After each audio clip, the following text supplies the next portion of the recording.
Following table explains the relation of cost pool and cost drivers. अभी तक हमने जितने क्वेश्चंस किए इसमें कॉस्ट ड्राइवर्स एग्जामिनर ने बताए हुए थे, ऐसे ही था सर? नॉर्मली तो शायद वो बताएगा, लेकिन अगर वो ना बताए तो ये छोटा सा टेबल आपने याद कर क्या इसमें कॉस्ट पूल्स के कॉस्ट ड्राइवर्स बताए हुए जो नॉर्मल सिचुएशन में होते हैं। इस जगह पे कब जहन आना चाहिए? अगर वो खुद बता दे तो डिफरेंट भी हो सकते हैं, लेकिन अगर वो ना बताए तो जनरली कौन से कॉस्ट ड्राइवर हो सकते हैं, जरा पढ़ के देखते हैं, शायद इतना भी रट्टा नहीं है। मशीन इस तरह आगे हाथ रख के देखेंगे, जहाँ पे कॉस्ट ड्राइवर्स दिखे हाथ रखें, कोशिश करके देखते हैं, शायद वैसे समझ आता है। मशीन सेटअप कॉस्ट का cost driver, number of setups, material handling cost का शायद इसका ना पता चले, पढ़ने आगे प्रोडक्शन रन्स, डिस्पैचिंग कॉस्ट आसान है शायद, number of orders dispatched, ordering cost, number of orders, number of customer orders, machine operational cost, machine hours, production scheduling cost, production runs.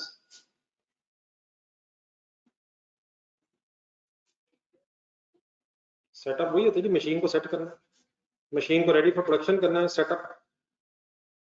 जिस आप जब कुछ सवाल करने के लिए बैठते हैं लगते हैं तो आप अपने आप को क्वेश्चन के लिए सेट करते हैं। मसलन कैलकुलेटर उठाते हैं, पेन पकड़ लेते हैं, रजिस्टर खोल लेते हैं, किताब खोल लेते हैं, अब आप रेडी हो गए, आप मोबाइल ऑफ कर लेते हैं, तो अब आप बिल्कुल सेट हो गए सवाल अटेम्प्ट करने के लिए।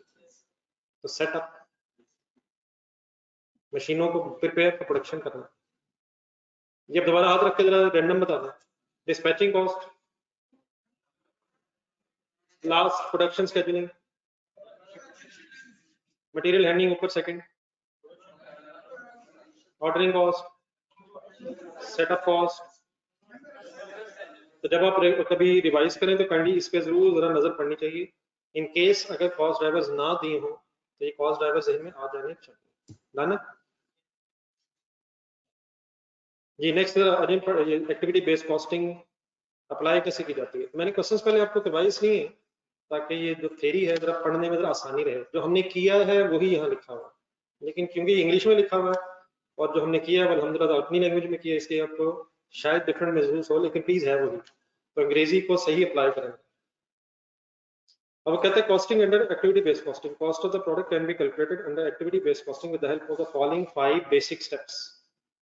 नंबर 1, इस तरह करें जरा, जो नेक्स्ट पेज पे या इसी पेज के नीचे जो एक अगला पेज है उसमें क्वेश्चन नंबर 1 का जो एक टेबल बना हुआ है नेक्स्ट पेज पे डाटा जो दिया है उसके साथ बेस बना, मतलब इसी से अगला सफर इकट्ठा पढ़ लेंगे। सबसे पहला काम क्या होना चाहिए, वो कहता है मेजर एक्टिविटी आइडेंटिफाई करें। नाम बोलेंगे तो क्वेश्चन नंबर 1 के डाटा से।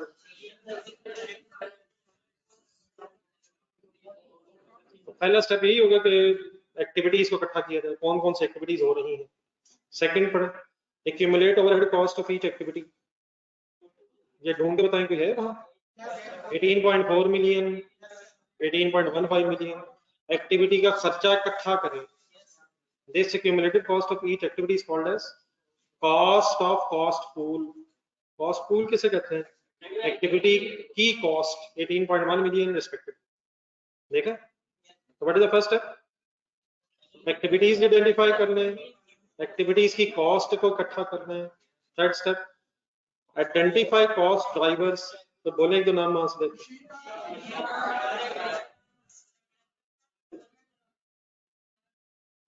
अब स्टेप नंबर 3 के नीचे जहाँ हेडिंग है उससे नीचे एक और लाइन लिखी हुई, कॉस्ट ड्राइवर्स का मतलब आइडेंटिफाई करें वो फैक्टर्स जिनकी वजह से एक्टिविटी की कॉस्ट इंक्रीज हो रही है, which determine the size of cost of an activity. तो जस्ट उसे एक्सप्लेन किया, समझ आ गया? देन रिलैक्स है कि स्टेप 4 पढ़ना है। वो कहता है कैलकुलेट एब्जॉर्प्शन। क्या अभी अब थोड़ी देर पहले एब्जॉर्प्शन रेट ही कैलकुलेट कर रहे थे, लेकिन ऑफ द टोटल ओवरहेड्स की बजाय ऑफ ईच एक्टिविटी कैलकुलेट कर।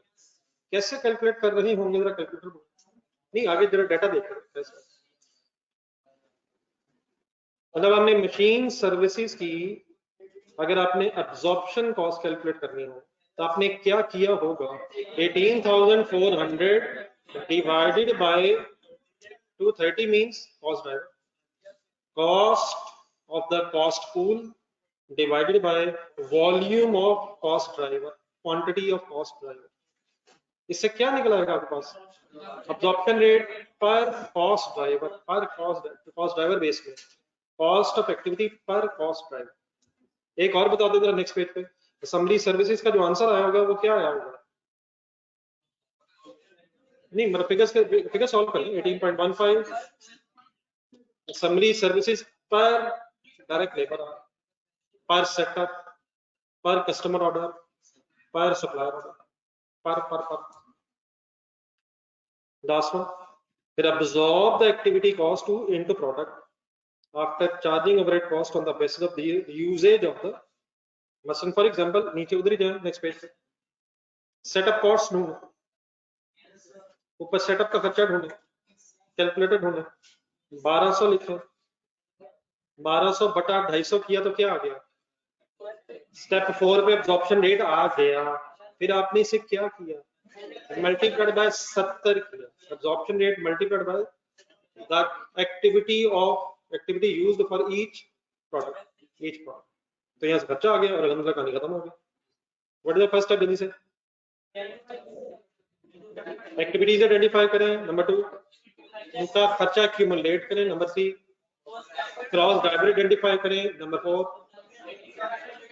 एब्जॉर्प्शन रेट पर कॉस्ट ड्राइवर कैलकुलेट करने का फार्मूला बता दें.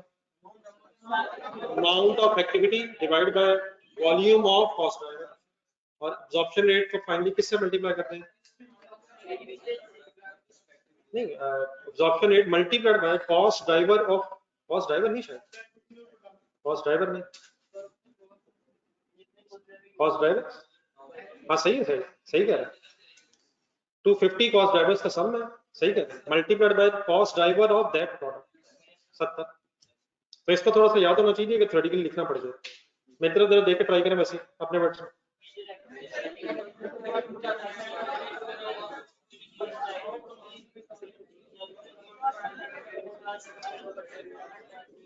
जब भी कभी दोबारा पढ़े साथ नेक्स्ट पेज पे लिंक करके मेरा ख्याल बात समझ आ जाएगी.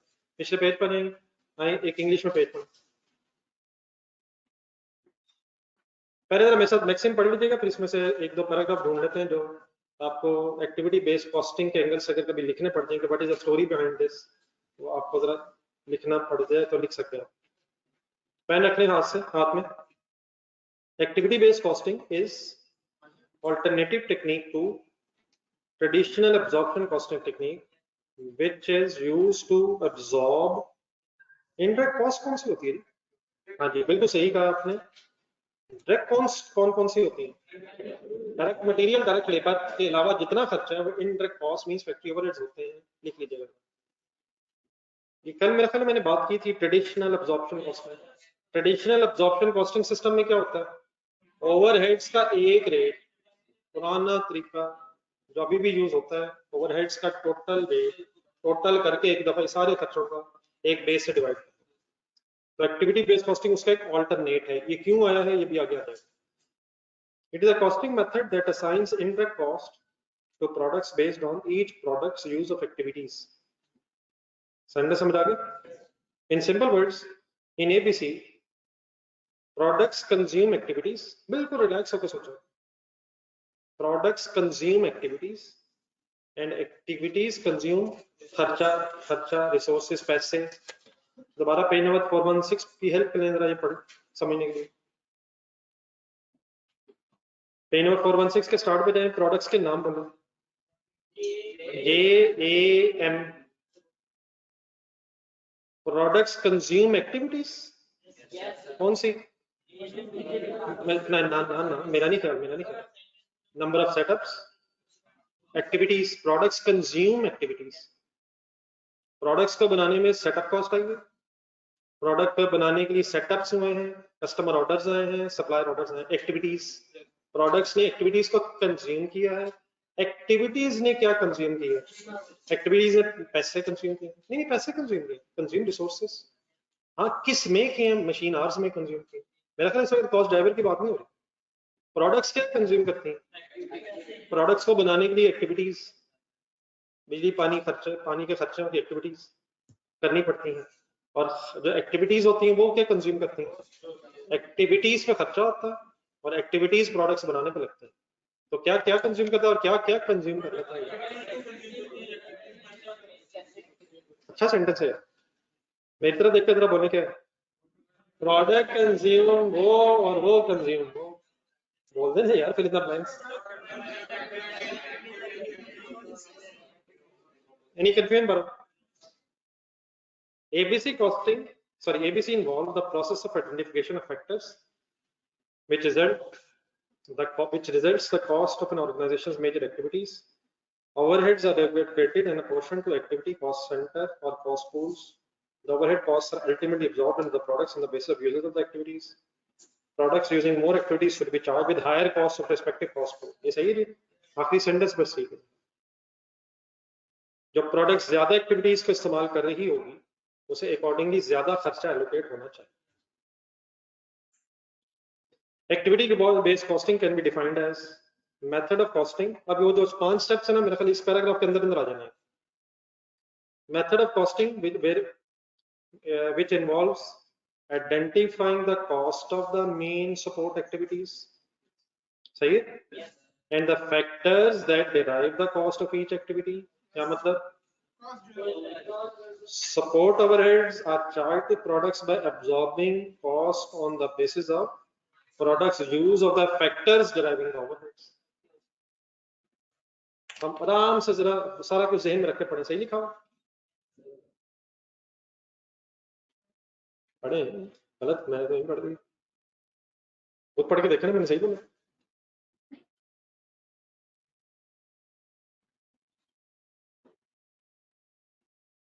रिसोर्सेज पैसे, रिसोर्सेज का मतलब है पैसे, खर्चा, आपके रिसोर्सेज पैसे, कॉन्सेप्ट ठीक है? कॉस्ट ड्राइवर्स नहीं सेंटेंस में है, इस पैराग्राफ में है, पिछले में नहीं है जी। समझ नहीं, वर्ड्स में आप लिखेंगे। मेरी सजेशन ये, अगर वो पूछे डिफाइन एक्टिविटी बेस्ड कॉस्टिंग, तो 5 स्टेप्स में जो बात हुई है उसे आप एक पैराग्राफ में लिख सकते हैं। कैसे? मतलब identify activity, accumulate their cost, आगे identify cost driver, calculate absorption cost per cost driver, amount divided by cost driver, आखिरी आप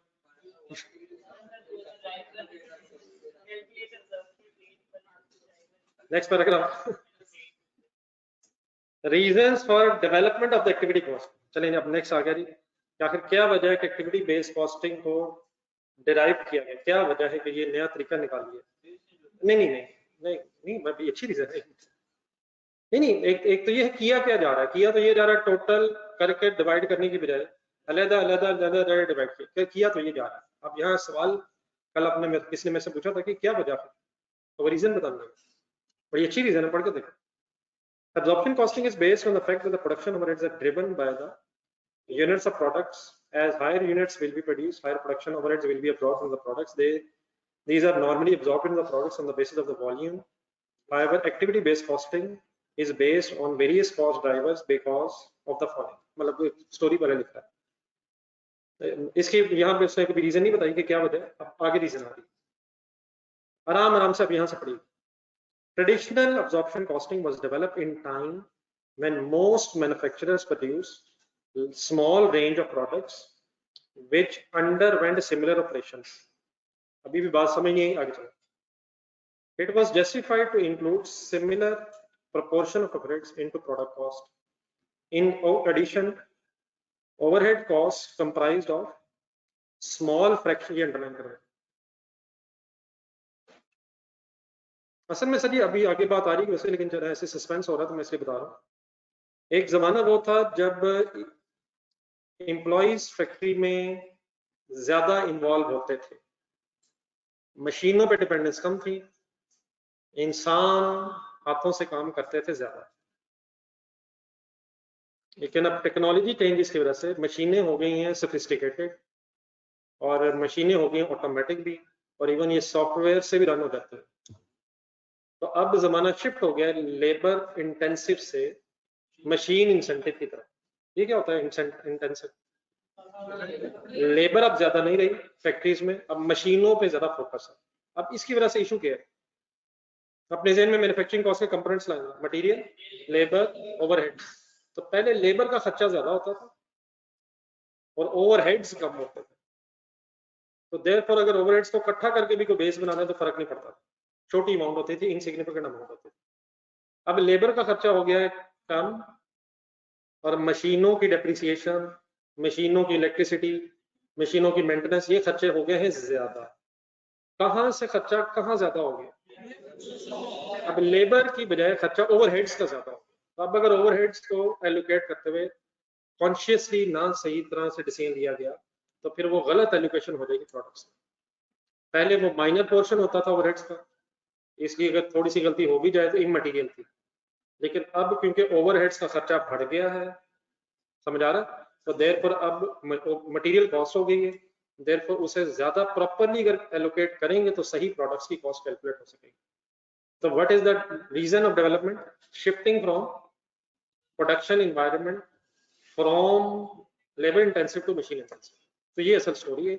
अब इसको ज़हन रखा तो थर्ड लाइन पढ़ा, in addition overheads cost comprised of small fraction of the total production cost। ये कब की बात हो रही है? ये ट्रेडिशनल पैराग्राफ की बात। with the introduction of advanced manufacturing technologies और computer aided manufacturing, IT, अब तो बल्कि AI भी शायद आ गई कुछ चीज, मशीन लर्निंग, आर्टिफिशियल इंटेलिजेंस, इंसान रिप्लेस हो रहा है मशीनों से। शुक्र है अल्लाह, काम से जान छुटी। The proportion of indirect costs were increased significantly। अब समझ आता है, मशीनें ज्यादा होने की वजह से कौन से खर्चे बढ़ गए? ओवरहेड्स में कौन से बढ़े? Depreciation, fuel charges, electricity, maintenance, मशीनों की। The drastic shift from direct to indirect cost. कैसे? लेबर पहले डायरेक्ट कॉस्ट थी, अब मशीनें जो है डायरेक्ट कॉस्ट में आती है। requires more complex system of absorption costing and therefore ABC was developed in order to calculate realistic cost of the product। therefore अब फोकस किस पे है कि जोन सी एक्टिविटी जिस बेस पे इंकर हुई है उसने प्रोडक्ट ने कितना कंज्यूम किया, हर एक को अलग अलग देखें rather than कि टोटल को इकट्ठा करके बस जान छुड़ा दो। अब आने मेरे लास्ट में कंक्लूजन आ जाएगी। In the past most of the manufacturing was considered as labor intensive and machine depreciation cost was not significant, but with the introduction of the modern manufacturing environment the dependence on machines was enhanced, resulting higher depreciation cost. It increased the indirect cost to higher extent than direct cost because the manufacturing environment was shifted from labor intensive to the machine intensive। मेरा ख्याल है कि अगर इस पूरी story में ये एक पैराग्राफ सही तरह से पढ़ लिया जाए तो the crux of the story is कि why ABC costing is developed। बोल दें यार, because the business environments were shifted from labor intensive to machine intensive। ठीक है, तो अब इस पेज पे जो पढ़ा हमने इसमें सब दोबारा पढ़ने वाली चीजें क्या होंगी? सबसे फर्स्ट पैराग्राफ में आ रहा नहीं, एक दो डिसाइड कर लेते हैं। एक तो फर्स्ट पैराग्राफ में जो दो लाइनें बोल्ड है और आखिरी लाइन नहीं, आखिरी लाइन अच्छा सेंटेंस है। देन उसके बाद जो सेकंड पैराग्राफ है उसमें मतलब आखिरी लाइन एक्टिविटी बेस्ड कॉस्टिंग की डेफिनेशन अगले स्टेप से में रख के हो सकती है। फिर रीजंस में मेरा ख्याल है कि शायद पढ़ लिया जाए सेकंड और थर्ड और ज्यादा ध्यान दे दिया जाए थर्ड, लेकिन पढ़ लिया जाए तो ट्रेडिशनल में क्या था और उसमें क्या हुआ थोड़ा सा आइडिया हो जाएगा। तो फाइनली कौन कौन सा डिसाइड होंगे? पहले पैराग्राफ में पहली दो लाइनें और आखिरी, दूसरे पैराग्राफ में आखिरी लाइन, तीसरे में डेफिनेशन है अपने वर्ड्स में, और देन रीजंस में सेकंड पैराग्राफ पढ़ लिया जाए और थर्ड पैराग्राफ जरा कंपैरेटिवली ज्यादा अच्छी तरह देख लिया जाए और अपने वर्ड्स में लेबर इंटेंसिव और मशीन इंटेंसिव की बहस कर ली जाए, डायरेक्ट कॉस्ट से इनडायरेक्ट कॉस्ट की शिफ्टिंग की बहस। चलो मेरे ख्याल बाकी जो एक पैराग्राफ है ये फिर कल कर लेंगे। ठीक है, घर के लिए होमवर्क क्या है? एक छोटी सी